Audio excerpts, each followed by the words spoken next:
Wat 'n heerlike voorreg om vandag weer saam met jou te kuier hier op ons Sondag stil word. En ons tema vir vandag is om God te ken. Filippense 3 vers 8. Ja, nog meer. Ek beskou alles as waardeloos, want om Christus Jesus my Here te ken, oortref alles in waarde. Ek glo nie meer in God nie. Ek ken God. Ek weet nie net meer van hom nie. Hy is my beste vriend, hy is my Abba Vader, hy is my trooster, hy is die een saam met wie ek lag, saam met wie ek huil, hy is die een met wie ek die heel dag praat, hy is die een wat ek elke sekond van elke dag beleef. Hy is 'n werklikheid en hy is my God. Ek hoop nie ek het jou te groot laat skrik nie, maar dis die realiteit. Dit is soos 'n Job, wat nadat hy deur al die dinge is waardeur God hom gevat het, hierdie stelling gemaak het en gesê het, eers het ek jou geken op grond van hoor sê, wat ek by ander mense geleer het, gehoor het. Nou, nadat ek deur alles is, ken ek u van aangesig tot aangesig.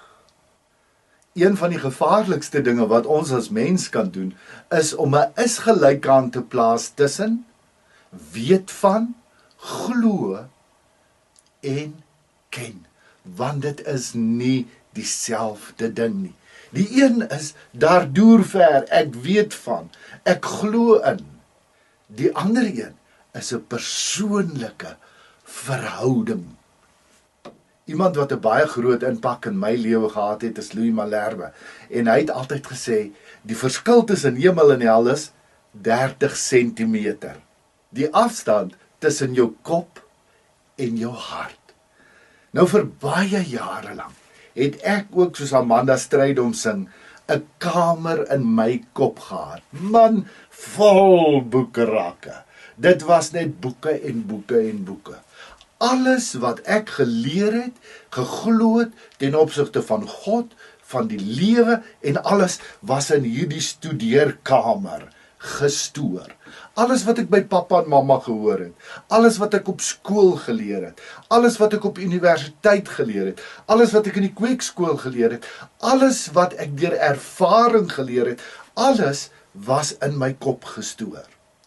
En toe het ek gekom op 'n punt dat ek hierdie vreeslike ontdekking gemaak het, dat dit wat daar mooi in my kop se boekrakke gestoor was, nogals iets wat verskillend is van dit wat ek beleef en ervaar het in die wêreld.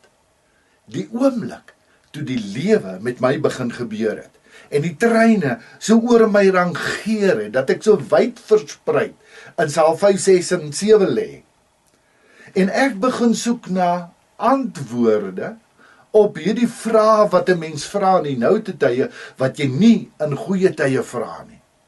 Toe gaan ek na my kop se studeerkamer toe, en ek begin antwoorde soek op al hierdie vrae, en ek het dit nie gekry nie.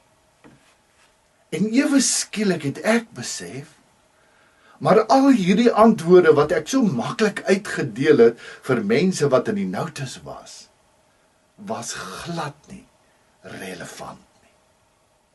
Dit was alles 'n klomp kopkennis wat ek geleer het, wat vir my aangegee is, van so maak 'n mens, resepies. Maar resepies en so maak mens, wat nie in die praktyk werk nie. By dit alles het ek, voordat hierdie dinge met my gebeur het, hierdie veroordelingsstaffie gehad, waarmee ek mense beoordeel het. Weet jy, as jy glo soos ek glo, goed. Maar as jy nie glo soos ek glo nie, dan is jy sektaries, en dan moet jy bykom, broer, suster. Weet jy, eendag sal jy ook verstaan soos wat ek verstaan. Het jy gehoor wat was die woordjie wat ek die meeste gebruik het? Ek. Jy sien, terwyl 'n mens in jou kop lewe, gaan alles in die kopboekerakke oor soos wat ek glo. Dit is wat ek glo, my geloof, en almal wat anders glo as ek. Nee, hulle moet bekeer word. Waar dink jy het Saulus gelewe voor sy ontmoeting met God? In sy kop. In daardie studeerkamer met al die boeke. Gaan lees Filippense 3. Dan gee hy vir jou 'n CV van hoe sy studeerkamer gelyk het, wat vir hom belangrik was. Waar dink jy het Petrus gelewe voordat hy vir Jesus verloon het? In sy kop. Here, wie gaan aan die linker en regterkant sit? Hulle almal het gedink aan 'n toekoms binne hulle geloofsverwysingsraamwerk en wat hulle rol gaan wees soos wat hulle dit wil hê. Die geloof, wanneer ek in beheer is en ek leef nog vanuit my kop se studeerkamer is, dat dit fanaties raak. 'n Paulus, hy sou self sy lewe gee. Hy het hierdie Christene gaan vervolg. Hy het briewe van die staat gekry. Hy het bygestaan toe Stefanus gestenig is. Hulle het sy klere by Saulus se voete gesit. Hy was daar, hy het dit gesien, maar niks gedoen nie. Hy het geglo in God, maar dit was in sy kop.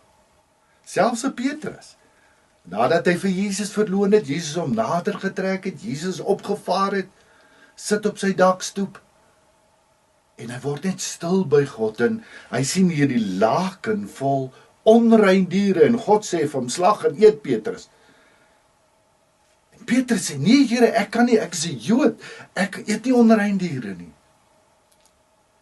Wat ek rein verklaar het, rein ag, mag jy nie onrein ag nie, sê God vir hom. Petrus, selfs op daardie stadium, het nog gou na sy studeerkamer in die kop gehardloop en net weer gaan kyk, waar kom hy vandaan, wat mag hy nie. Sien, ek leef in die kop, maar die oomblik as kopgoede hartgoede word, die oomblik as ek vir Jesus ontmoet en begin sien vir wie hy is, verander alles.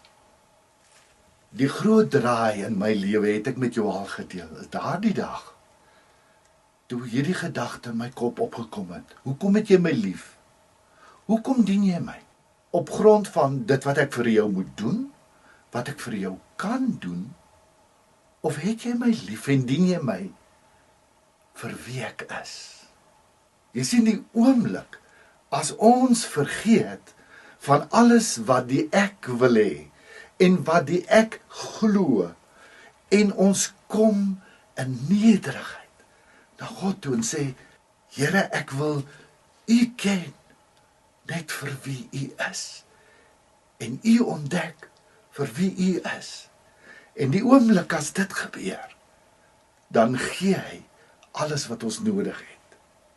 En weet jy, in daardie tyd het ek ook weer deur Matteus 5-7 gelees, die bergpredikasie. En toe kom ek by Matteus 7, en hoor net, wat sê Jesus hier. Matteus 7, vers 21. Nie elkeen wat vir my sê, Here, Here, sal in die koninkryk van die hemel ingaan nie, maar net hy, wat die wil doen van my Vader wat in die hemel is.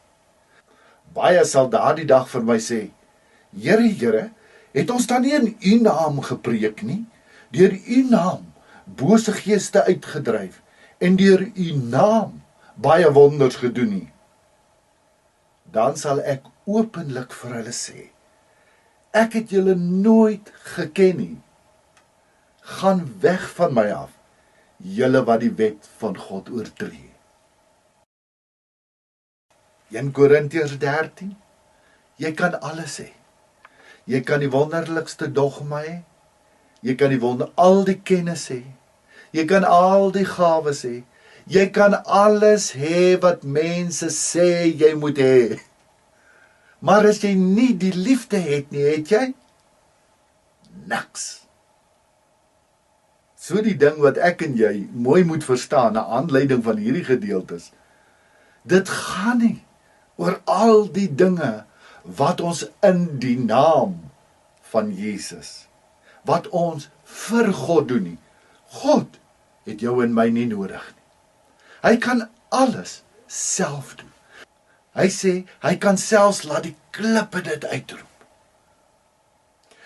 Al hoekom ek en jy hier is om te verstaan dat ons moet vergeet van die studeerkamer in die kop en alles wat ons geleer het. Alles wat ons glo ten opsigte van God, ten opsigte van die doop, ten opsigte van al die ander dinge. God gaan nie eendag vir ons vra, hoe is jy gedoop? Watter gawes het jy gevloei? Watter kerk het jy aan behoort? Watter kultuur was jy nie? God gaan net vra dat ek jou geken. En dit begin by waar Jesus die wet saamvat. Alles wat ons gedink het ons moes doen, vat hy saam in Matteus 22 en hy sê, julle moet God lief hê. Julle moet mekaar lief hê. Julle moet julleself lief hê. In hierdie tyd, wat my hart my so bietjie in 'n blik gedruk het iemand vir my gesê, weet jy, hartprobleme is 'n teken van gebrek aan selfliefde. Ag, ek het gesê, man, vergeet daarvan. Ek is okay. Ek kan lekker lepel les saam met myself. Maar toe ek stil word en begin dink, toe besef ek, hier binnekant, in my kop se studeerkamer waar ek nog lewe, is daar 'n klein kindertjie, wat nie okay is nie. 'n Klein kindjie, wat voel hy moet die heeltyd liefde verdien. Daarom 'n perfeksionistiese geneigtheid. 'n Ekkie, wat nie eintlik mooi weet, wie is ek nie? Wie is ek? Ek is Charles Botha, maar wie is ek? Ek is nie wat ek het nie, ek is nie my posisie nie, ek is nie status nie, ek is nie al hierdie dinge wat ek kan doen nie. Wie is ek? En toe kom ek agter. Nou wil die trane sommer loop. Ek is God se handewerk. Deur my pappa gewil. Deur sy seun vrygespreek. Deur sy gees nuut gemaak. Geseën met gawes en talente, sodat ek met my hele wese die kuns van die liefde kan bemeester. Om myself met waardigheid en agting te hanteer, aan te spreek. Om ander mense dan te begin sien soos wat God hulle sien. Omdat ek dan gedring word deur die liefde van Jesus Christus. Het jy die lyn gekry? Ons lewe in ons koppe. Ons glo dinge. Ons moet ons studeerkamer se deure sluit. En dit gebeur in 'n ontmoetingsmoment met Jesus. Damaskus, daar op die strand te Petrus.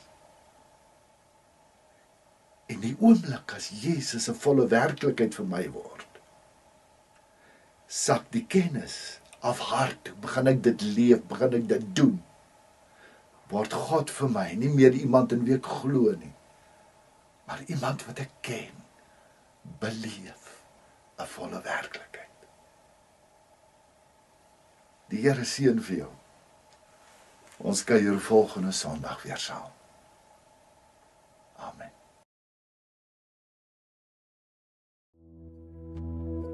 Hemelvader, ek moet ook bely vanoggend dat ek al hoe meer besef watter groot verskil daar is tussen om te weet van U en om U persoonlik te ken. Ek besef ook dat ek maar net klein stukkies van U God te wees begin verstaan. Heilige Gees, ek wil vra dat U al my kopkennis van harte belewenis kennis sal maak, sodat ek ook dit wat ek glo tot U eer kan uitleef. Leer my meer en meer wie U is en hoe alles wat U gemaak het ook is. Dankie vir U liefde en genade. Amen. Om jou dagstukkie op WhatsApp te ontvang, stuur gerus jou naam en nommer na 082-821-6433. Indien jy op Telegram is, Telegram in Afrikaans, soek net vir die Lewe Lig kanaal en dan kan jy gerus ook op Telegram aansluit by ons.